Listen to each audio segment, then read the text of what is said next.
Siap, gerak. Doa mulai. Doa selesai. Beri salam. Selamat Siang, siang, Pak. Saya terlebih dahulu ya. Abdul Ghifari, Hadir, Abdi Albai, hadir, Ahmad Anas, hadir, Ahmad Fernando, hadir, Aldo Muhammad Java, hadir, Alifia Alfina, hadir, Aulia Safinatus, hadir, Salsi Aulia, hadir, Dinda Safia, hadir, Zakikian Afandi, Alsanda Eka Destasari, hadir, Bu. Nadia Furqan Prabeswara, Hadir, Bu. Julia Nur Aini, Hadir, Yesha, hadir, Mahda, hadir, Maulana Dia hadir, Usman, Bu. Medi Mahda Hadir. Nadia. Oke, itu semua ya. Ya, Kita masih membahas pada bab 5. Bab 5 pada pertemuan kemarin kita membahas teori uang pada bagian teori permintaan uang. Saya ulas kembali ya, permintaan uang. Permintaan uang adalah sejumlah uang yang diperlukan masyarakat atau keinginan masyarakat untuk memenuhi kebutuhannya. Nah, berarti masyarakat itu perlunya adanya uang karena untuk transaksi kegiatan sehari-hari dalam memenuhi kebutuhannya. Nah, apa teori permintaan uang menurut teori permintaan itu ada dua. Menurut Irving Fisher ada menjelaskan bagaimana uang beredar di masyarakat. Irving Fisher merumuskan teori kuantitas uang sebagai berikut, yaitu M dikali V sama dengan P dikali T. Seperti yang kemarin saya jelaskan ya. Dengan keterangan M adalah money atau jumlah uang yang beredar, V adalah velocity dan atau kecepatan peredaran uang, P adalah price atau harga, T transaction atau volume barang yang diperdagangkan. Bisa diulangi lagi Mbak Dinda? tidak, Bu. Enggak memperhatikan ya, saya ulang lagi ya Mbak Dinda diperhatikan. M adalah rumusnya Irving Fisher, ada M dikali V sama dengan P dikali T. M adalah money atau jumlah uang yang beredar, V adalah velocity atau kecepatan peredaran uang, P adalah price atau harga, T adalah transaction atau volume barang yang diperdagangkan. Yang kedua ada teori menurut permintaan uang Keynes. Keynes mengemukakan bahwa masyarakat memiliki 3 motif dalam memegang uang. Yang pertama motif transaksi, yang kedua motif berjaga-jaga, yang ketiga motif spekulasi. Motif transaksi ada transaksi ekonomi atau konsumsi sehari-hari, dorongan untuk melakukan kegiatan membeli barang maupun jasa untuk penerapan motif transaksi tersebut. Motif berjaga-jaga untuk masyarakat menyimpan uang untuk motifnya berjaga-jaga supaya kalau misal ada yang sakit atau ada keperluan yang mendesak bisa menggunakan uang tersebut, yaitu dinamakan motif berjaga-jaga. Yang ketiga motif spekulasi atau contohnya seperti membeli produk investasi di pasar modal, harapannya mendapat keuntungan di masa depan seperti obligasi, saham, reksadana dan lain sebagainya. Kita masuk ke materi ini yaitu penawaran.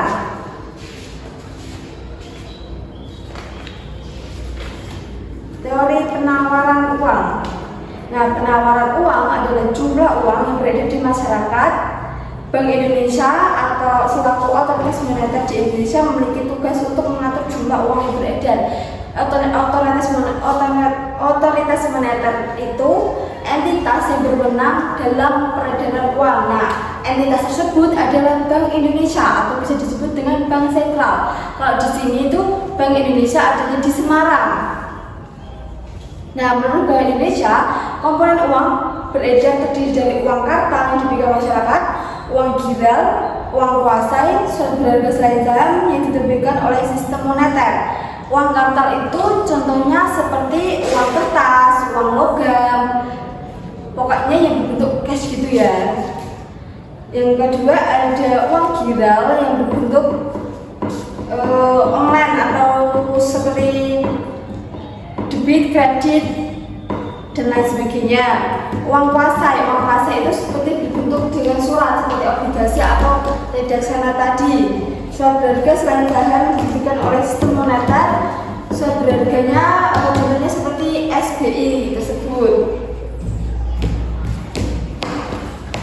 Nah, komponen yang dibagi menjadi dua yaitu arti sempit M1 dan arti luas M2. Menurut Bank Indonesia, komponen uang dalam arti sempit M1 terdiri dari uang kartal yang dipegang masyarakat dan uang giral. Saya ulangi lagi ya. M1 itu dalam arti sempit, yang masuk dalam M1 itu uang kartal. Uang kartal itu dan uang kartal dan uang giral. Uang kartal itu tadi apa? Uang kertas. Terus uang giral itu seperti cek, kredit, debit dan lain sebagainya. Termasuk uang elektronik yang diterbitkan bank. Sedangkan uang yang beredar dalam arti luas M2 adalah komponen M1 ditambahkan uang kuasai, sama saja dengan M1 tapi ditambahkan dengan uang kuasai. Uang kuasai sendiri terdiri dari simpanan berjangka dan tabungan rupiah dan falas serta simpanan biofalas. Simpanan berjangka itu seperti deposito.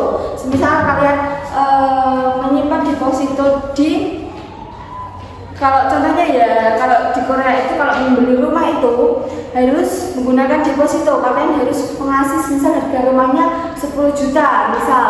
Nah, kalian harus mengasih 15 juta guna apa? Keperluan untuk menyimpan, semisal ada dia memutuskan berhenti untuk mengontrak rumah tersebut, nanti uang itu akan masuk ke dalam haknya si yang punya rumah tersebut, begitu ya. Itu termasuk contoh dari deposito atau simpanan berjangka.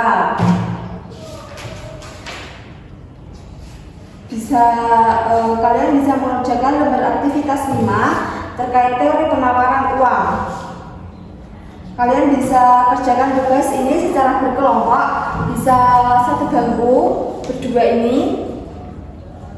Setelah itu kalian identifikasi instrumen apa saja yang masuk ke dalam M1 atau dan M2 itu. Seperti sudah yang saya jelaskan tadi, M1 itu apa saja dan M2 itu apa saja. Didiskusikan jawabannya dengan teman sebangkunya. Setelah itu kalian boleh mencari referensi-referensi melalui internet dan lain sebagainya, atau buku, atau kalian mempunyai catatan tersendiri, itu boleh.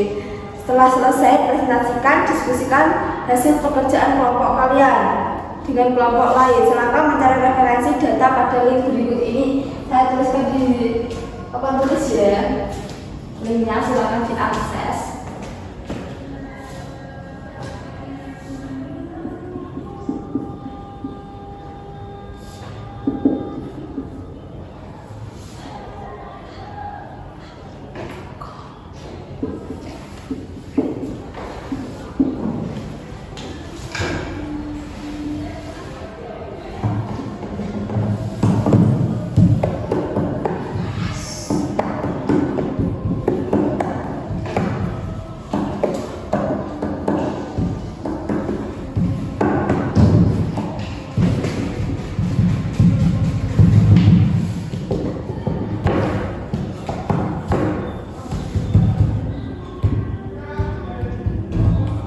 Kalian bisa mengakses link tersebut untuk masuk ke dalam artikel yang bisa digunakan untuk referensi kalian. Silakan ya, saya beri waktu mengerjakan sampai 20 menit. Cukup kan? Cukup. Oke.